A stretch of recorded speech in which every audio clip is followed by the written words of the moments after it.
جذبه په قوم کې د خالد بن ولید ولا د اسلامي نظام د پاره خپل قلم پورته کا د خپل قلم په زور شاعر ټول علم پورته کا چې د شراب د جام او د پیلې صفت کې چې د مشر اوباما د سویلې صفت کې مال افسوس راشي چې د ملالۍ صفت کې پستر ګلون شي او موټر دې په سیمه وخوځا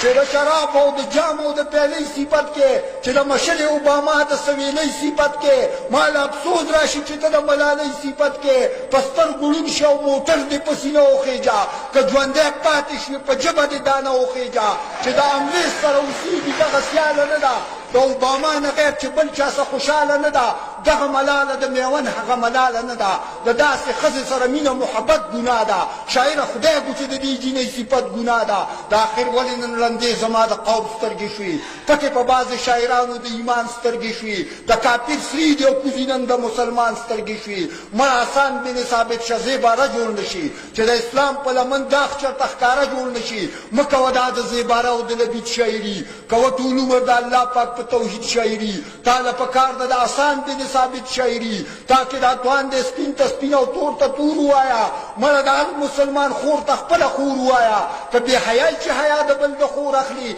دا په کوڅه کې به کوکۍ چې ترې په زور اخلي که چا ستا خور له ګوتې وړلي بیا به اور اخلي دا ذات وینا د ښه شاعر په خزانو کې نشته چاته انګلینډ ته لاړ شه دا په پښتنو کې نشته ستا شاعري د اورېدو قابله پاتې نه شوه پله کې دا د اوسېدو قابله پاتې نه شوه په کور کې دا د غږېدو قابله پاتې نه شوه د غیرت سا د پښتنو نه په خطو وینمه زه چې دا نوې نوې ګانې د پښتو وینمه د نوي نسل تباهۍ له چې اوزار راغی ټیوي خو پرېږده انټرنېټ راغی ویسیار راغی څه چې کوي هغه کوه تاله اختیار راغی د اسلامي نظام دپاره ترانې جوړې کا دا تا ته څوک وایي چې فلمونو لګانې جوړې کا تا ته الله پاک تلامیز الرحمن وایي تاسو زما خبره نه ده دا قرآن وایي جانان هغه دی چې درود پې پاک سبحان وایي یا خو اقبال شه یا ملنګ عبدالرحمن جوړ شه بس که عاشق په محمد اخر زمان جوړ شه او چې کلب یادی نو مدینه منوره یاده کا د الله کور د حرم دنګه مناره یاده کا د احد غر د اصحابو مقبره یاده کا